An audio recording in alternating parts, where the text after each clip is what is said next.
record. Everybody recording? Indeed. Yep. All right, let's get those claps. Aye, Yeah, just go ahead and do a clap whenever, Aaron. I mean, he's watched the show. Maybe That's true. maybe, Yeah, obviously. I keep forgetting. Well, unless that's maybe not being the pre-show, post-show stuff. So True. I don't know. All right.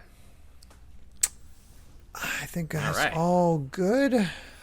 And All right, yeah. Derek. Hashtag one take. Oh, God. You got this. You're not going to get that from me. I know. All right. Here we go. I believe in you. Here we go. Hello and welcome everyone to today's News Tonight, the weeknight news show where we're joined by special guests and our lovely patrons to discuss the day's gaming news. I'm your host, Derek Bittner, and I'm joined today by Steve Bowling, Ash Paulson, and our special guest, Aaron Cooper, who has worked with a lot of big names in the industry. So many so that we can't really pin them down to any one. We can't say Aaron Cooper of. So, Aaron, what are you of all the stuff? Like, give us a rundown of some of the stuff you've been in or been Sure, doing. yeah. So, mainly recently I've been in Ash Paulson's heart and Constance's mind. Taking up permanent residence there, believe me. So we have Ash's secret lover. Good to know. Yes.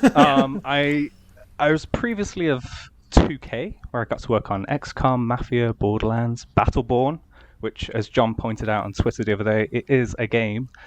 And then ever since then, I set out on my own, hitchhiking down the long and lonesome road of video games. And I've managed to land on my feet. I work with the fine folks at Wide Productions, who are an indie UK publisher, R8 Games, who are a indie developer. And the one that I love incredibly much is that I got to work with my childhood teenage hero Suda51 on TSA, so Travis Strikes Again, No More Heroes, and the upcoming No More Heroes 3 as well. So you got all the details that we can try to pull out from you about what that game is in store. It's for the post show, yeah. Okay, there you go. Yeah, Nice. yeah. Stick around. And I actually, thanks to you, I got to meet Suda, thanks to you, and interview him and chat with him. He's like one of the nicest people in the whole industry. I love that guy. Well, the funny thing is we did that interview with Suda Ash at the one PAX East, I think PAX East.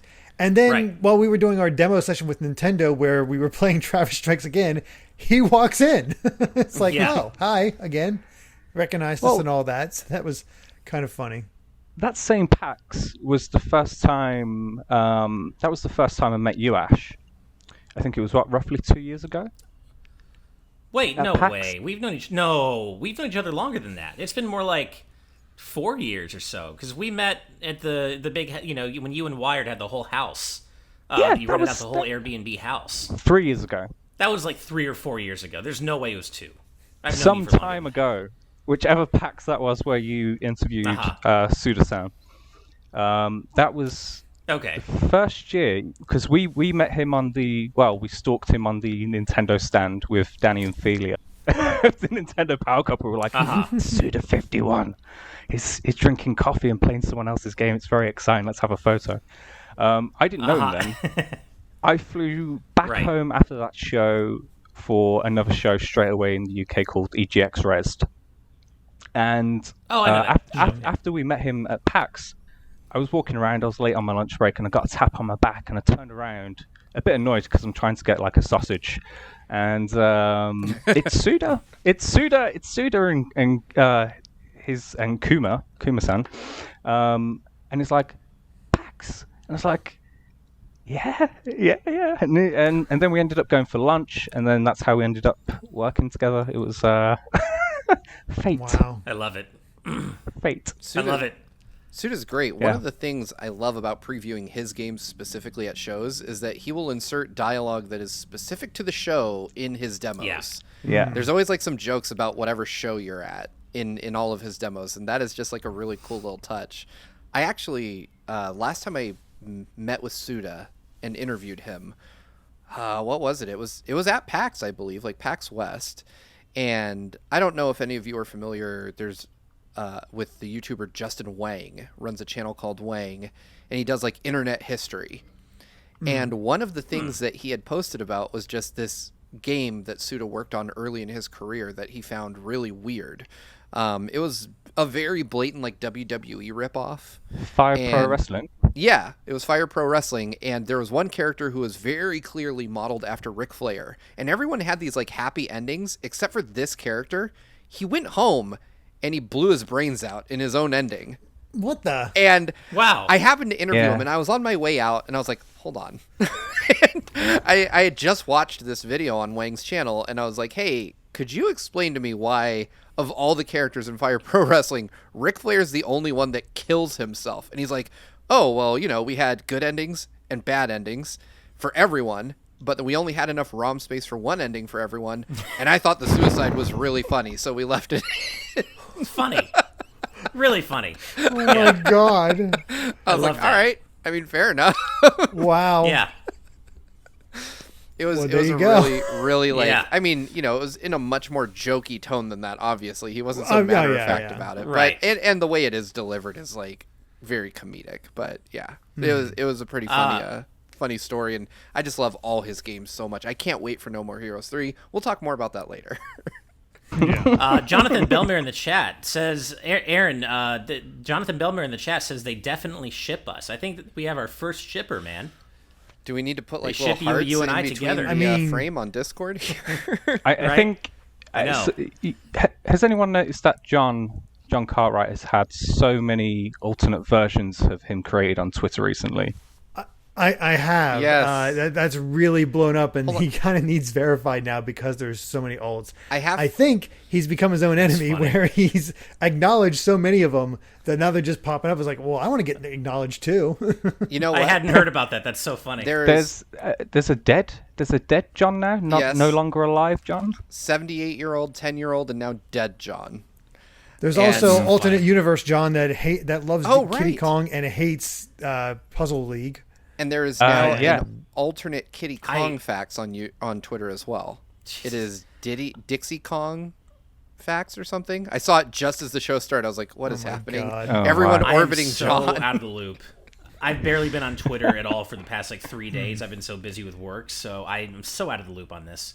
I mean, I need to Yeah, know. most of my day was giving Amy a break to take care of Kai, and the little bit of the Fire Emblem stream. Which, hey, that game actually holds up rather well. I think the fast forward button helps a lot. It's not a button; it's a mode.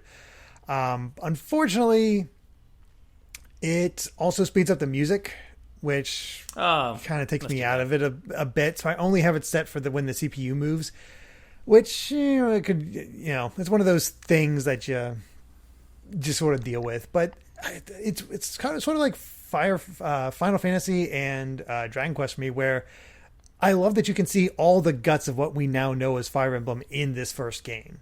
It's of course been refined since then, but it's all there. It's really cool.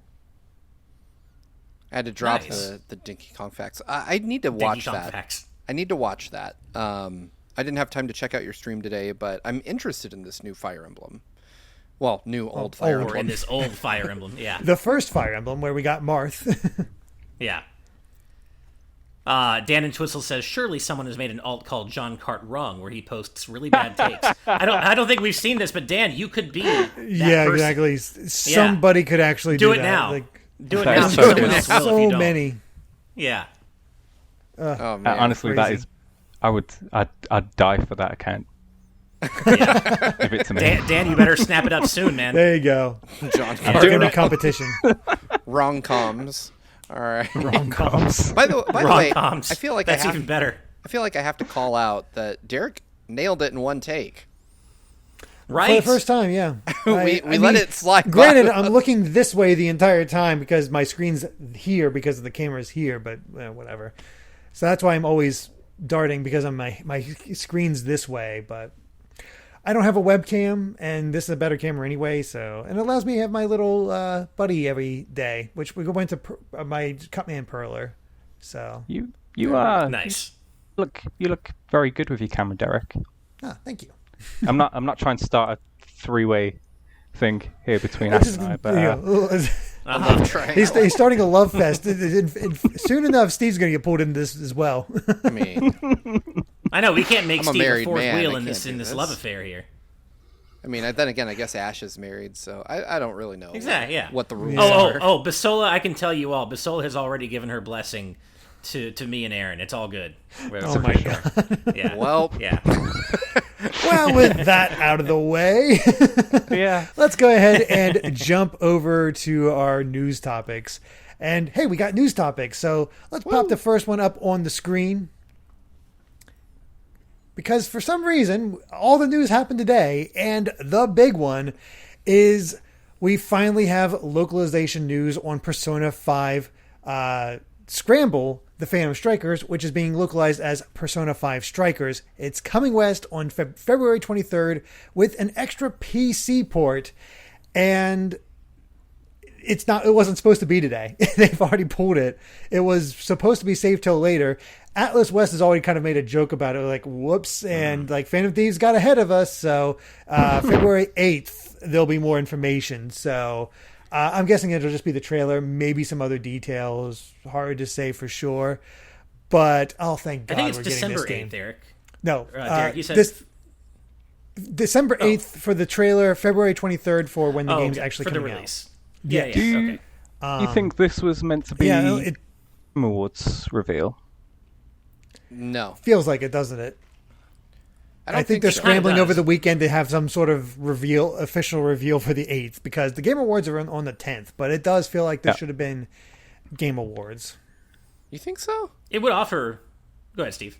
No, I just feel like a release date for an already announced game that has been out in Japan for nearly a year feels like, I don't know, like not Game No. Awards material. I don't know if that makes sense. I think the the game- fact that go ahead. we got our I was first going to say, footage. are the Game Awards big in Japan?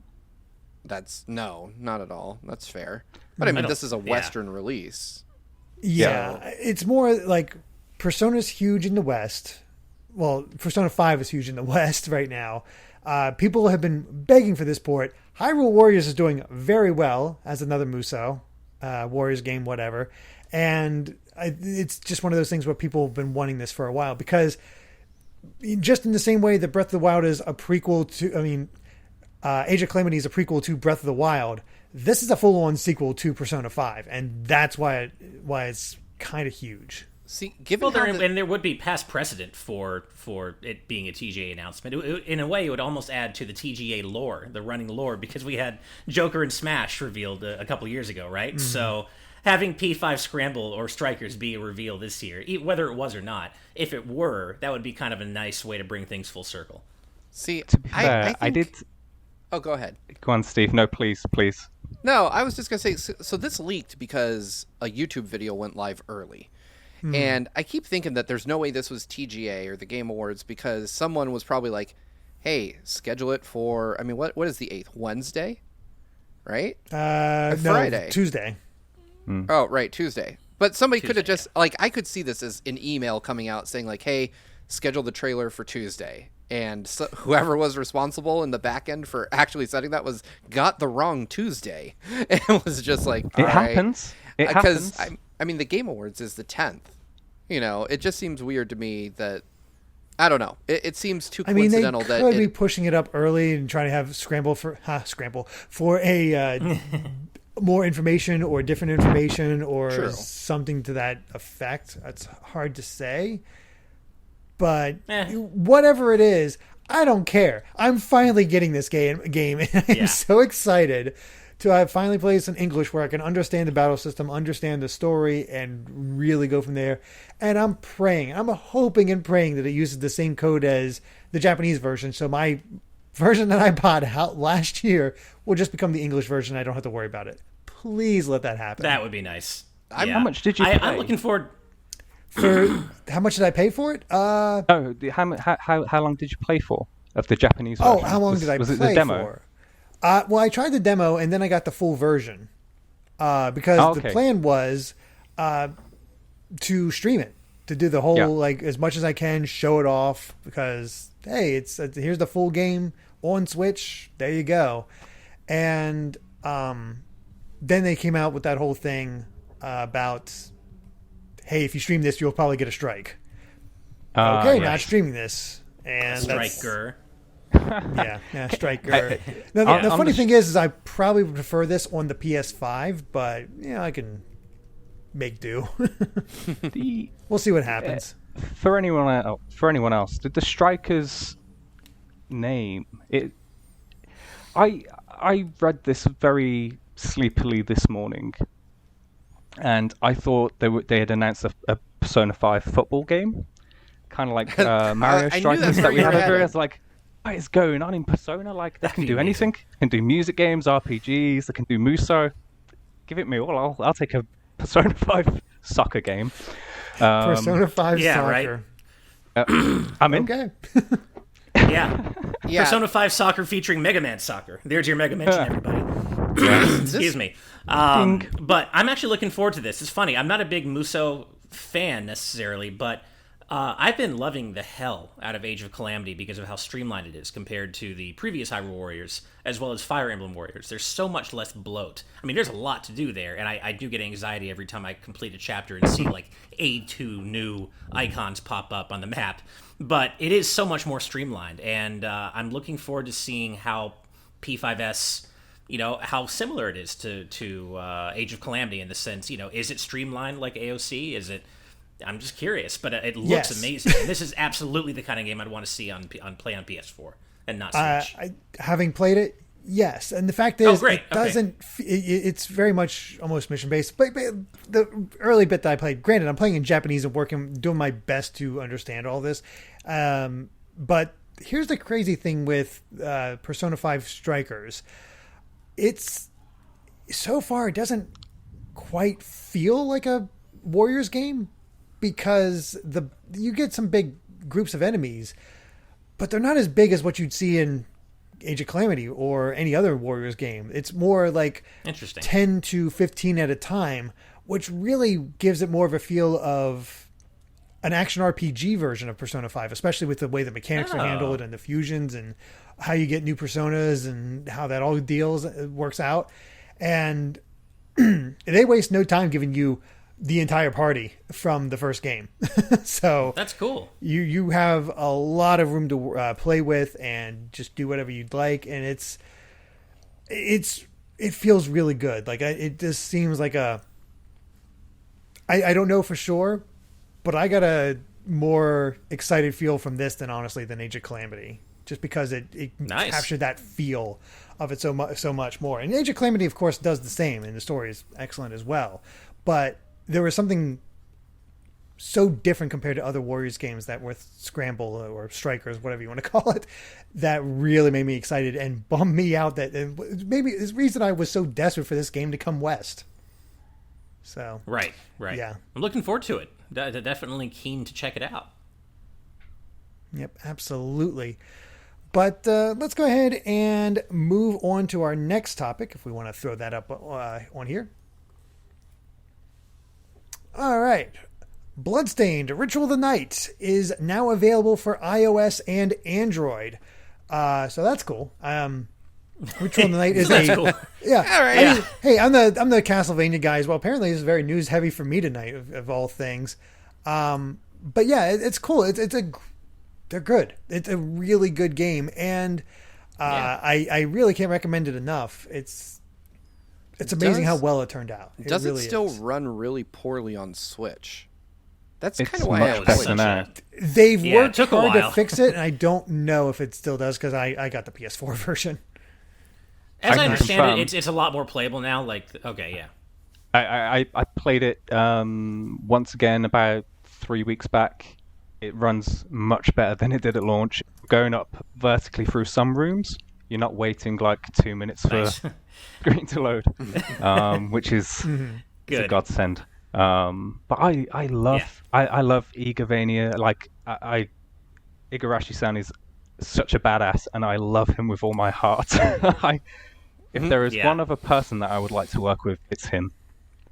I can imagine that being a lot of fun. But to kind of build off this, since it's not just got the hat, of course. Yeah. make it a little bit more interesting because, none of us really play mobile games too much. It's not that big of a deal that, it's getting ported to mobile devices. I was linked by somebody on Twitter, along with a bunch of other Castlevania fans, to somebody going by Purify WS on Twitter, who has a 10-minute clip, not a 10-minute, but I think a 15 to 20-second clip of a classic mode teaser for Ritual of the Night, which is basically taking the Ritual of the Night assets and having Miriam play like a Belmont. She has the sort of slow strut. She's using the whip from the other games, and looking at it, it's Castlevania. It is so blatantly Castlevania, and I've not really been too interested in the other modes that they've added into Bloodstained. I mean, they're cool, but I've been too busy to go back and take a look at it. This one looks special. So it's cool that they're doing that. Like, it doesn't. That's not something I would be attracted to, only because I've never been a fan of the classic Vania style of gameplay where, you have that once you jump, you're locked into that momentum, and it just feels very limiting. And I get that's part of the appeal and it's part of the challenge. It just never quite resonated with me as much, but I do love that they're doing this for that classic Vania crowd. And Bloodstained, as you said, Derek, it's great. If you guys out there haven't played it yet and you love Igavanias, I really enjoyed it. I'd say I really enjoyed about 90% of it. I felt the end game fell a little flat for me. Just felt like it kind of was. Yeah, I just felt like the end game and the final true boss was just a bit disappointing for me personally. But getting to that point, I was just having the blast. And it's not like the end is bad. I just didn't feel like it lived up to the rest of the game. But I still thought it was a great time. And Michiru Yamane's soundtrack, chef's kiss, so good.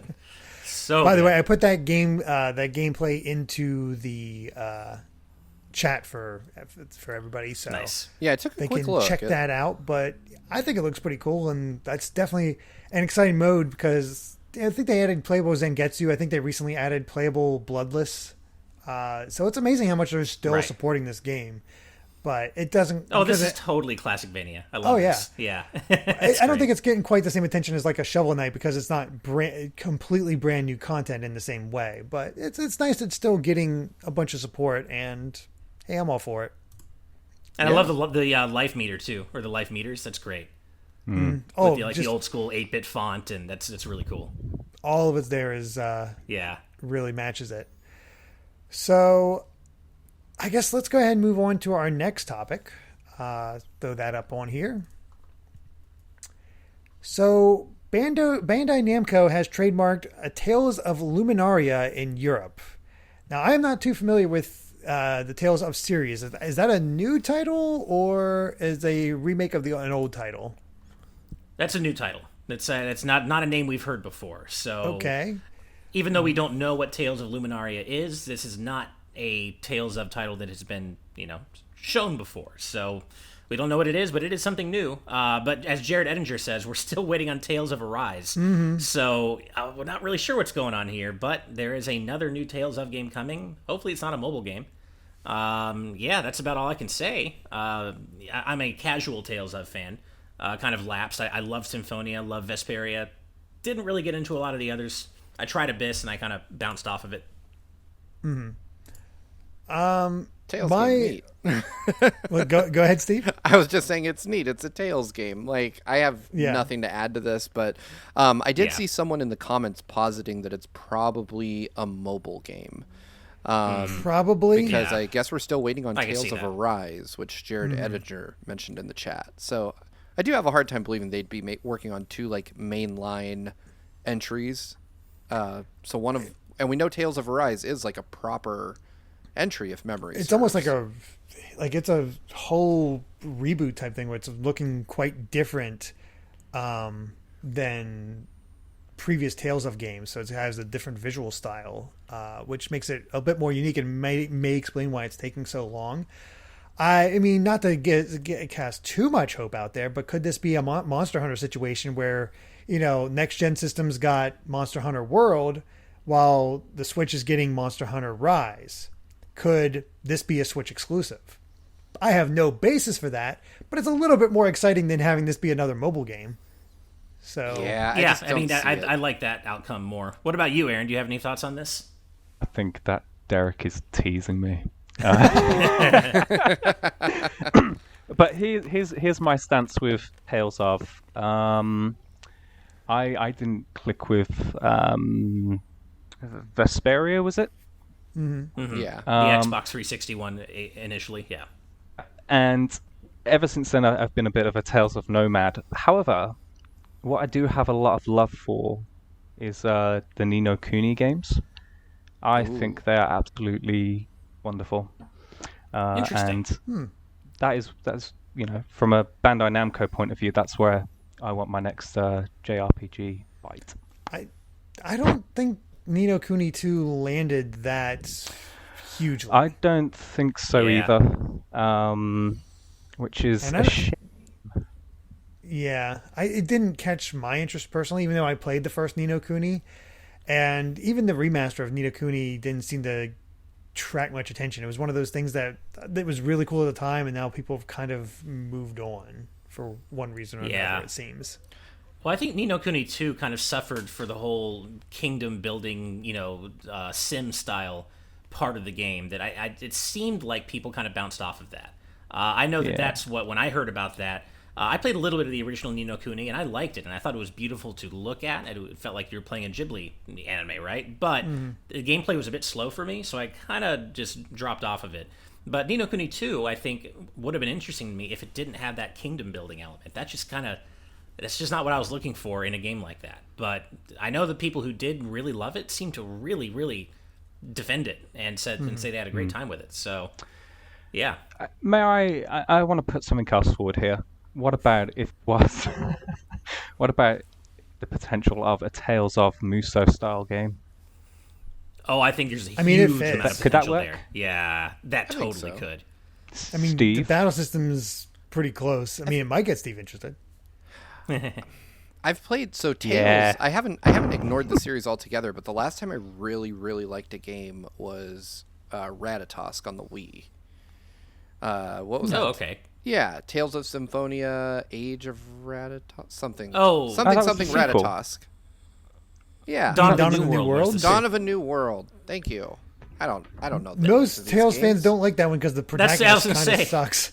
Yeah, that's so I interesting. thought- That's the one that so many people hate. I liked it. I thought it was great. Nice. I played through the whole thing in like 3 days. Wow. Yeah, it really grabbed a hold of me. I'm not like longing to go back and try it again. But I've seen enough of Tales games to know that I think a Musou style would work because they're inherently at least up until Arise, they were anime style games, which I think that exaggerated anime vibe kind of lends itself well to Musou games, because I mean it's not unbelievable in the context of an anime universe for someone to be whipping like hundreds of people around and just decimating armies. Presumably while in a junior high outfit, usually. But so I, you kind of, anime has already created that suspension of disbelief that you need for someone to just run into a crowd full of people and come out completely unscathed. So yeah, I would totally be in for that. I would like that a lot. Evernight Studio has some input here, saying they can't imagine it's a mobile game, Luminaria that is, when Crestoria is ongoing already. So that's possible. Maybe it is something other than the mobile game since there's already one going on. I don't know though. Rob, I've got to provide a counterpoint there. I mean, we're talking about Bandai Namco, who is currently servicing Dragon Ball Legends, Dragon Ball Dokkan Battle, and Dragon Ball Heroes on mobile all at the same time. Nice. That's a good point. Apparently there's precedent for a Musou Tales of game. Rob Arman X says there is a Pseudo Warriors game in Japan called Tales of the Twin Brave. I've never heard of that, so thanks for that little factoid, Rob. Yeah, I'll have to check that out. The Tales of series is something I've always wanted to look a little bit more into because I've played Symphonia, was really interested in Vesperia, picked it up on Switch, but I've not had a chance to play it. And I think I played a little bit of Tales of Xillia before bouncing off that a little bit. It's something I want to go back to eventually and just try more of the titles because they always seem interesting. They're sort of that mid-tier RPG that has enough fans that it can keep going, and is waiting. It's sort of waiting for that next big hit in the same way as Symphonia was. And I think Symphonia hit hard because, at least at the time, because it was one of the few GameCube RPGs. There was a bit more than what the N64 had, but it stood out. And I think it was definitely better than Legendia on PS2. Right. Tales of kind of has this curse where it never seemed, or most of them, not all of them, but most of them never seem to quite fully get out of that kind of generic anime vibe, really. Like, and they never quite reach, not never, but they often don't quite reach greatness. And like, I know for me, the common issue in the Tales games I've dropped is that the story just takes too long to get going. Like, people say they love Tales of the Abyss, and I don't doubt it, but I couldn't stick with it because I was like at hour 30, and the story still hadn't really gotten truly going. And I've noticed that's an issue in a lot of Tales of games. So I just feel like maybe there's some pacing problems there. But the series continues to stick around. So Rob Arman X says Abyss takes forever. So yeah, I just didn't quite get to that peak, I guess, to where I coasted down the other side. I kind of feel the same way about Persona 3 so far. I mean, there's some plot stuff happening, but it's just not in the same level as what I experienced from my little time with Persona 4 and definitely Persona 5. And people tell me it has the best plot, so it's one of those things we kind of have to hold on. And there's definitely elements there that I can see starting to peek through, but I'm also 40 hours in, so some RPGs just sort of take their time and you have your base idea and you're building upon that, but they are like, we're going to save all the big stuff for towards the end, and the end just takes a while to get to. Yeah. So. By the way, really quick, Jared Edinger in the chat says, you guys all pronounce my last name right, so going forward, it is Jared Edinger. Good to know. Nice. Good to know. Hey, all right. But I'm glad we're all nailing it. for now. But Steve, I think we can definitely get you to be a bit more talkative about this next subject. So let's go ahead and pop that up. All right. The official dates have been announced for PAX West 2021, which will be September 3rd to the 6th, and PAX East 2021, which will be June 3rd to the 6th. They have stated that these are, like, basically they're going into this with the best hopes, but if states say no or it's still not under control, it can get canceled. And I think that's why PAX East is so late this year. Yeah. But that also brings into question is if it is fine and these things are able to happen, PAX East and E3 are very close together all of a sudden. Yeah. I was thinking the same thing. Are they, though? So that is true. Is E3 dead? Well, so here's what I've heard about E3. I have heard that currently what is being planned is a virtual E3. So that's what I've heard anyway. But that, I haven't seen like documentation that shows that. I don't have like my traditional, second sourcing on this, but I've at least heard it from someone who has been accurate on a lot of things relating to E3 in the past. So, I mean, I don't know. Ash, you probably know better than anyone what the situation's like in LA right now. So, yes, indeed. Let's just say it's good that E3 is not no time soon, because there will be nothing going on here. We're on. Well, it's funny. They say we're the most locked down city in the country right now, but a lot of that's just bluster, because I can tell you, living here, that nothing's really changed. A couple of businesses like LA mayor get in trouble. Like he said, we're locked down, but then there was this whole exemption thing that was like 4 or 5 pages long, where just everything that could stay open. Basically, like depending on where you looked, whether it was his Twitter account or the press conference he held, or if you read the text of the order, they're all different. He has no idea what he's doing. None of us here like Eric Garcetti. He's crap. And then California Governor Gavin Newsom also did his own like stay-at-home order for the next 3 weeks, and it's changed a little bit. Like some restaurants are closing earlier for takeout, grocery stores are closing a little earlier. But I'm looking out the window right now, and I can tell you people are walking.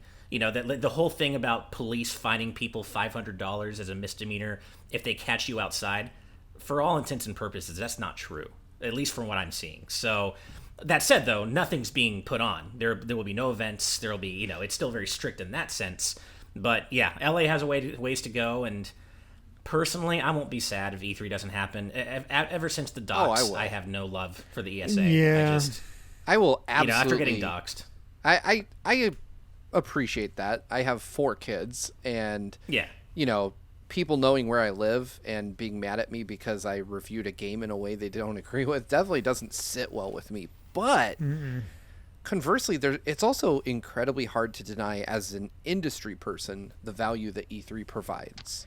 Sure. I mean, because one, it puts, it gives indies, like smaller outlets, the opportunity to be in the same space as Nintendo and Sony and Microsoft. And what a lot of people only think insofar as, oh, well, that's really good for getting your game out to the consumer, but it's also really good for getting those smaller developers in the same room as fucking Nintendo. That is a big deal and something that does not traditionally happen. So I do feel like E3 has an important place in this industry, or at least something of its size and scale has an important place in this industry. And that's what I think I find the most compelling about this PAX announcement, is because, as Derek alluded to, PAX East, if everything goes back to traditional timing, will be head-to-head against E3. And this is a very clear, calculated decision to pull people away from E3, if E3 indeed happens.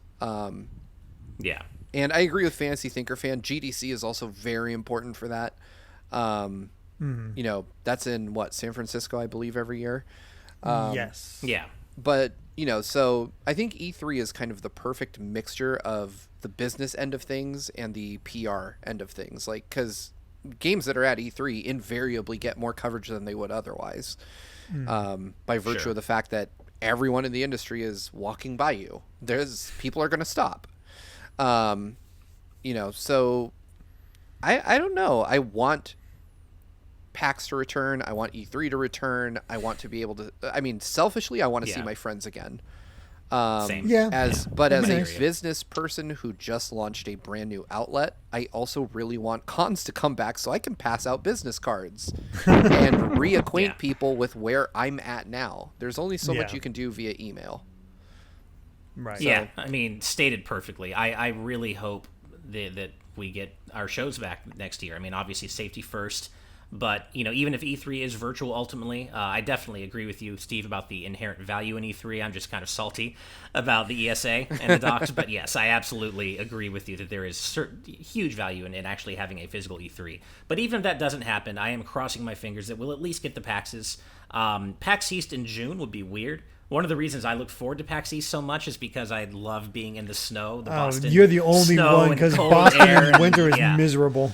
Oh, I know. It's me. It's me living in LA. There's Ash walking around in like shorts and a t-shirt. Shorts and it's like I'm just like a Viking or something. It's like So that I'm a little bummed about, but of course it's more important for the show to happen at all, and it'll be weird, but. I'm hoping it does. I just miss my friends. I miss everyone. I miss the fans. I miss you guys on camera. I miss everybody, and I miss the whole show experience.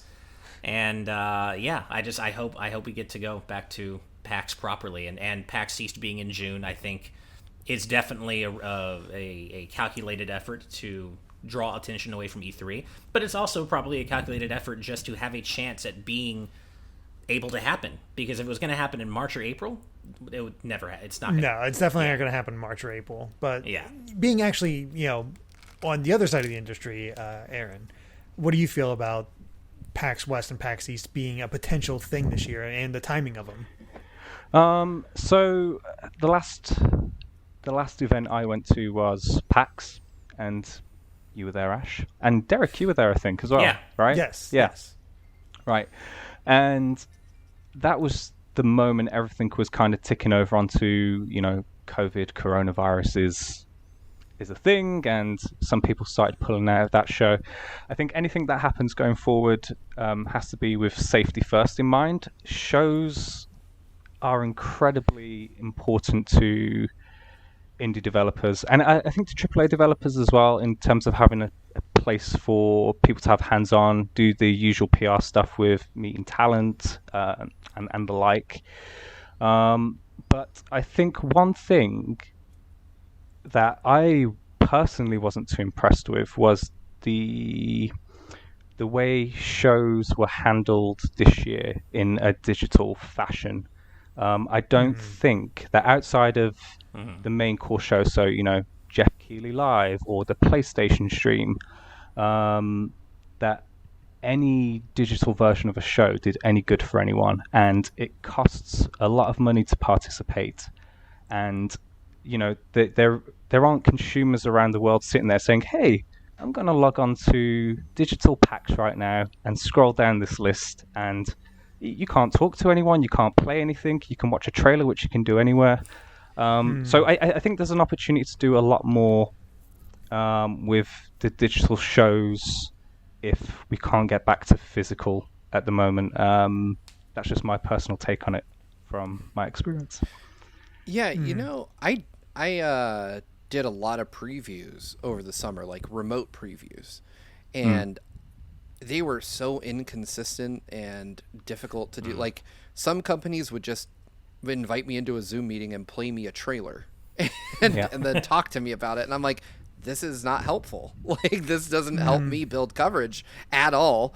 And some companies handled it very well. They set up like remote access to a PC where I could play the game, with the understanding that, it might be a little glitchy or latency might be a problem here and there. But, it was interesting. It was novel to have the ability to preview a game from home and actually play it. I was really shocked that like Google or Amazon, with Stadia or Luna, didn't try to insert themselves in this part of the business and say, hey, we've got this streaming platform nobody wants to use for this, but what if businesses delivered demos this way? Yeah. Steve, I had a phone. My brother called me for an hour. He never calls me, and he called me for an hour earlier. I'm like, hey, I'm driving. I haven't spoken to you for a while. I'm just going to interrupt your workday and talk to you. And we were talking about a lot of different things. And one of the things that came up, we had a long, interesting discussion about Stadia and Amazon are doing. And I think one of the things that I said was, I'm surprised. I won't go into the depth because it was about Game Pass and Xbox and everything going on there. But I am surprised that those people who are trying to do the cloud thing aren't making it more accessible during those periods to say, hey, basically anyone during this event can stream a demo of this game right now. There's no sign up, no nothing. It's just a nice introduction. And especially for Amazon as well. Like, yep. I'm actually, you know what? I'm gonna keep those business secrets to myself. I'm gonna jot them down, and we'll do our own thing. There you go. But I agree with you. Yeah, it's a weird thing. The pessimist in me says that it's not going to work, but hopefully it gets turned around. But it's just with it surging right now, and just so many people just not caring, not paying attention. Yeah. It's like not just doing what they need to do. Yeah, just stay home and wear a damn mask, people, so we can all go back to normal. What we all want to happen can happen if we just stay home and hunker down and wear a damn mask. That's all it takes, and nobody wants to do it. Well, a lot of people don't want to do it, and it's just it's tiring. It's tiring. Yeah, I hear you. I mean, I'm interested to see my greatest hope. Honestly, so this is my weird dream scenario, the one that I've been thinking about a lot. My greatest hope is that we just get, freedom to travel around the world again. Like, we get good enough to where we're there, and then I can go to all the foreign game shows that I've never gotten to go to because I've been busy with the domestic ones. Yeah. Like, cancel every domestic show and let me go to EGX and let me go to TGS and stuff like that. Like, I would love to have an actual really good reason to go to those other than I just want to. Yeah, that would be cool. Plus TGS, you just get to go hang out in Japan, go to Super Nintendo World. Yeah, that opens in 2 months. I would love to go to that. Damn it. Same. Before we hit the next news story, I just want to call out Pyra in the chat really quick. I love your avatar. It's Shiba Inu. It looks like wearing like a cool headband. I don't know if that's your Shiba Inu, but either way, dogs are awesome and you're awesome. Carry on, Derek. All right. Well, then back to gaming movie news. Let's go ahead and swap over to that next topic. And Oscar Isaac is set to star as Solid Snake in a Metal Gear Solid movie adaptation. And I've seen nothing but positivity behind this casting decision. Like, people across the board are down for him to be Snake in this. And yeah, I love it. I it have looks nothing like against it. He does.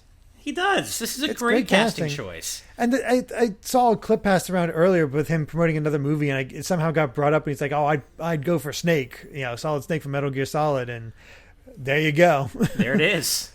Nice. I mean, So if it worked for him, and we get a Metroid movie, there's Brie Larson. yeah. You already put that forward.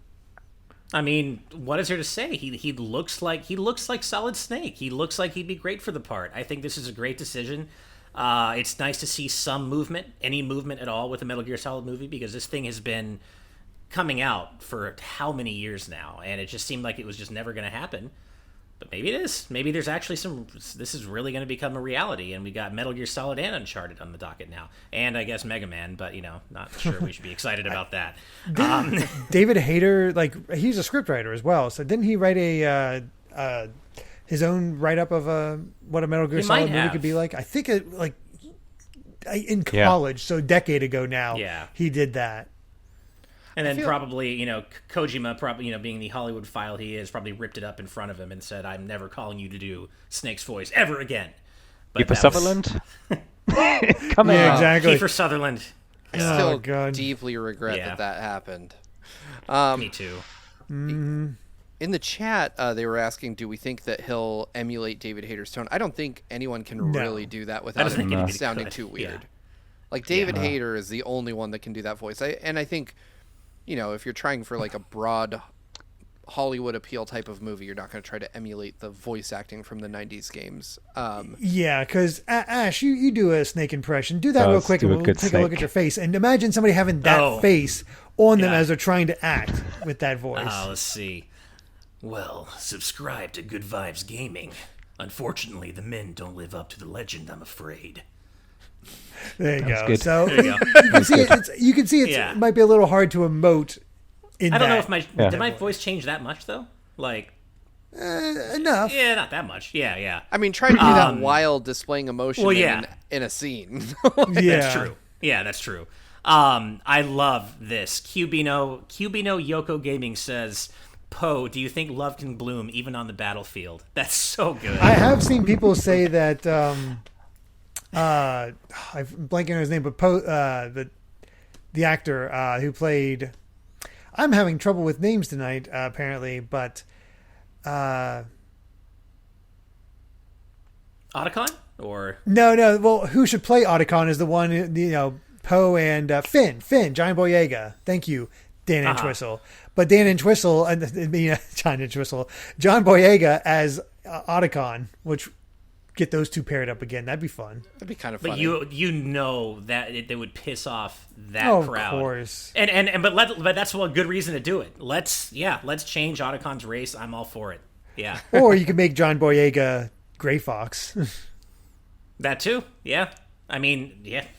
I have full faith in whatever casting decisions they make from here on, because they got Oscar Isaac as Snake, and I mean that's already a great start. So. I'm really interested to see what they are going to do with this film and how they're going to tell the story. If they are going to even stick to the basis of what Metal Gear is, it's hard.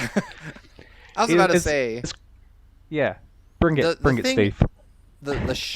I'm looking forward to the Schadenfreude of finding out that they looked at a Kojima's outline for the story of Metal Gear, and they're like, "What the hell is this? How is anyone going to understand this?" And they just rip it apart and turn it into something that makes sense. Lalilulelo. Nope. Yeah, they're like, nope, that's not happening. I mean, nope, fortunately, nope, it's go home. Metal Gear Solid 2. But granted, to understand a lot of Metal Gear Solid, you do have to have at least a passing familiarity with Metal Gear and Metal Gear 2. It's the Right. third game in the series, and it builds off like Big Boss and why it's such a big thing. So, honestly, if I was to adapt something like this, I might just do a Metal Gear Solid 3 adaptation.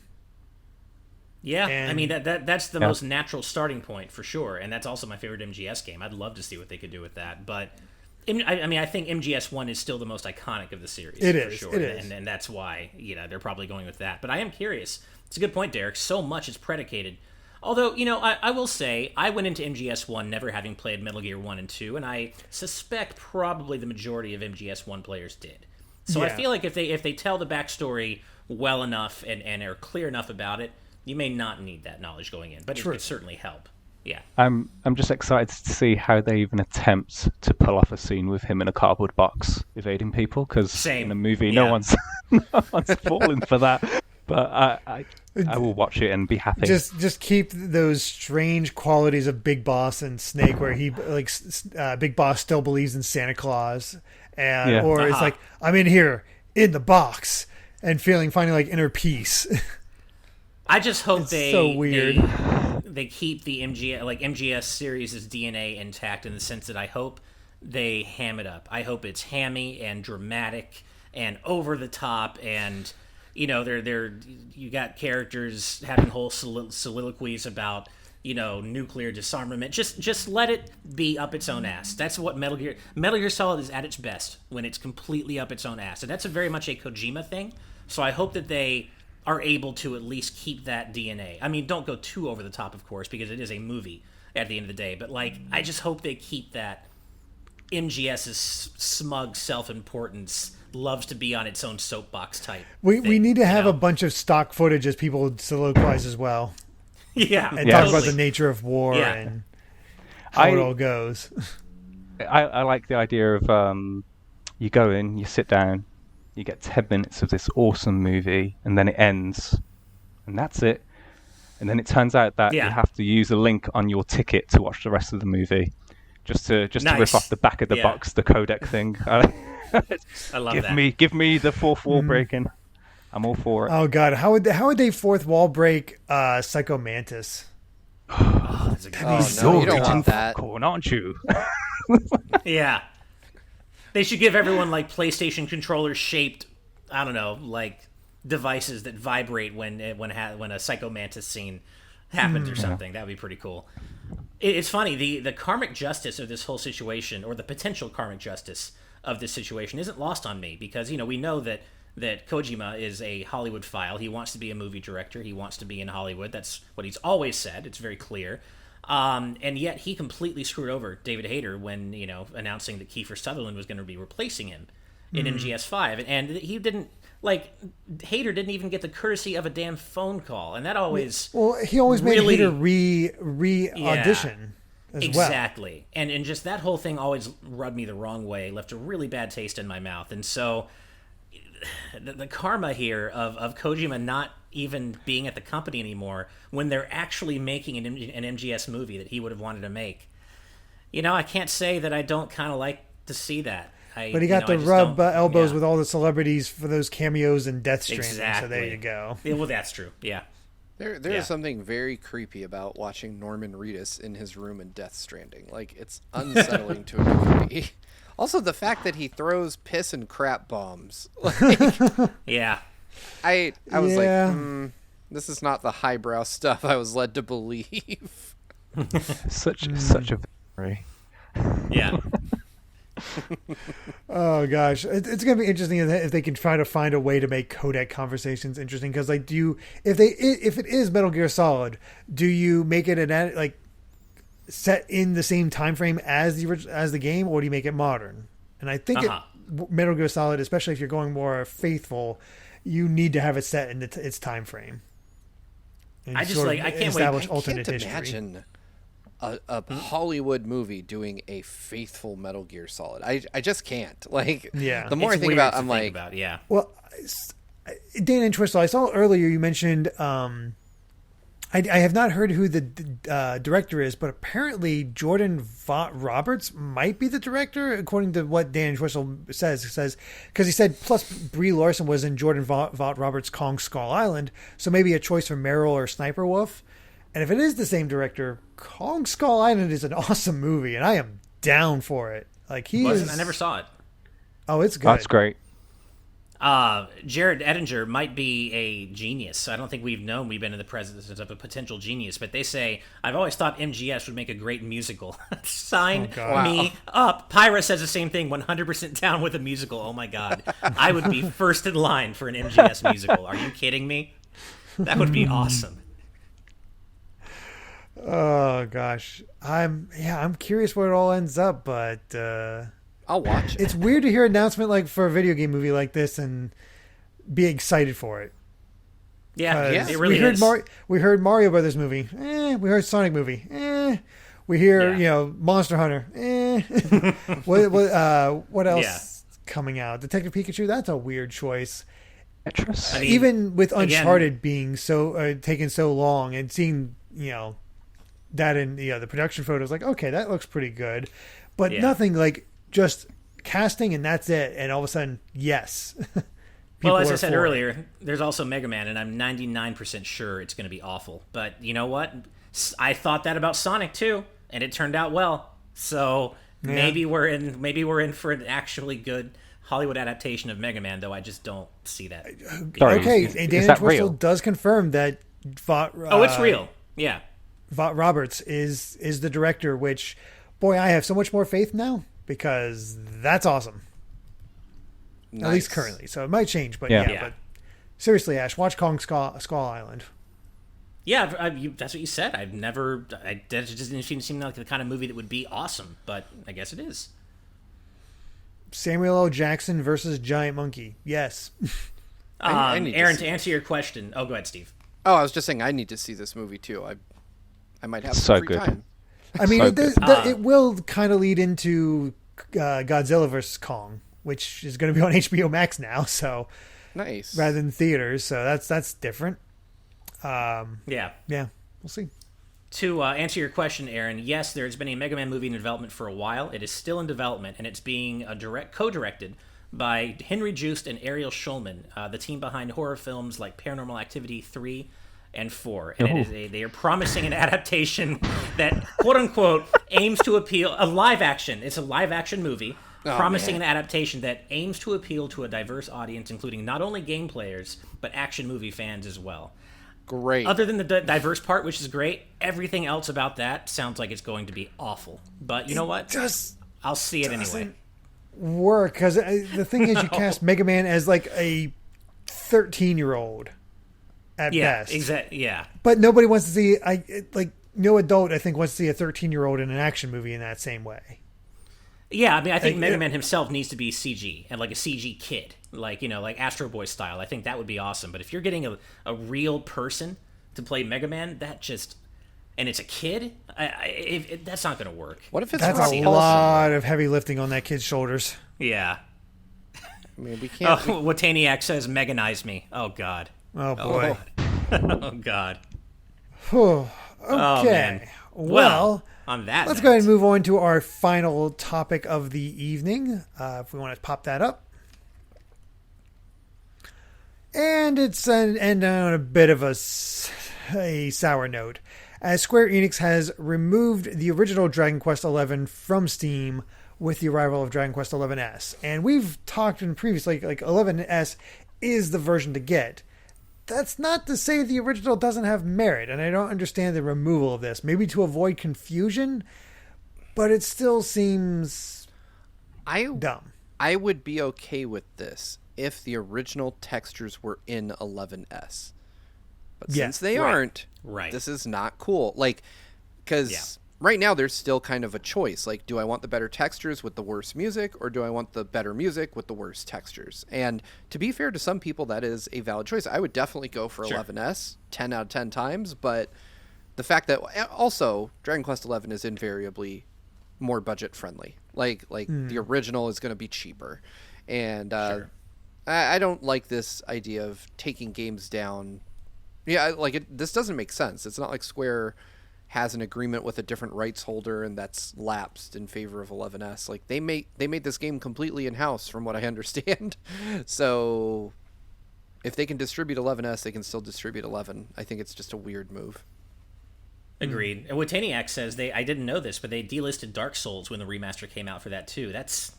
I'm not a fan of that practice. I completely agree with you, Steve. Yeah. Nintendo's guilty of this too. Didn't they do this to Tropical Freeze for a time and then bring it back? Yeah, until there was enough fan backlash that they put it back. And I think they did it to Pikmin 3 recently as well. And Pikmin, yeah. That's a good point. So, not cool, games industry. All of you. Yeah. Well, Shame and on they've been all doing of this. you. They've been doing this for digital titles for It's a all while. your fault, Aaron. Exactly. I'm so sorry. One of the I think one of the first titles to succumb to such a thing is one that I still miss, which is Outrun Online Arcade. I am thankful that I still have that on my Xbox 360 because you can't get it anymore. Same thing until recently with Scott Pilgrim vs. the World. Thankfully, they're bringing that back now. But forever, it seemed like it was delisted and it might never reappear anywhere. So I'm not a fan of this practice in general. And I think people should have the choice. Like you, Steve, I would go for the better music 10 out of 10 times. And not even just because I love video game music, but because the original music in DQ11 Vanilla is truly horrid. I mean, it's actually embarrassingly bad. But still, people should have that choice. Yeah. Agreed. Not too much else to say beyond that, but glad we actually got some news. That was nice. We got to get going to this post show. I'm itching for some No More Heroes 3. Ooh, there we go. Yes, indeed. Yeah. So with that, we have covered all the major headlines from today's news. But of course, before we sign off, Aaron, where can everyone find you at? You can find me sometimes in the credits of a few cool games. They're all great. And you can find me on Twitter at Aswar if you want some ramblings and photos of cats. Nice. Perfect. Nice. Perfect. You can also find him in my heart at all times. If I had a dive to the heart thing and I had a stained glass platform, Kingdom Hearts style, Aaron would be one of the people on it. So I love you so much. Yeah. I really love you. Same to you, man. Same to you. All right, then with that, kept that simple and clean. Let's go ahead and jump over and give a special thanks to all of our patrons at the producer tier for helping to make this show happen. You brought all of this to life. Thank you. And in addition, a massive thank you to our patrons at the executive producer tier and above. And those fine folks include Rob Arman X, Dan and Twistle, Z Patty, Adam O'Sullivan, Floating Mew, Christopher, The D-Pad, Vesmio, Ornstar, Kieran Phillips, Benny Yao, Mama Bowling, Hi, Mom. Geller, Shiny Turkey, Titus Malvolio, Jake Pelka, Michael Phone, Mitchell Herring, Jay Acosta, Game Explain, Charles Zaz, Andrew Medeiros, Jonathan Belmare, and newcomer Patrick Harrison. Thank you all so much. And remember that you too can become a patron over at patreon.com/gvgaming, where you can watch today's news tonight live for as little as $5 a month. Thank you all so much for watching, and if you like this video, be sure to subscribe to Good Vibes Gaming for more good times like these. And until next time, good night, good vibes. Bye, Good night, everyone. everybody. Bye.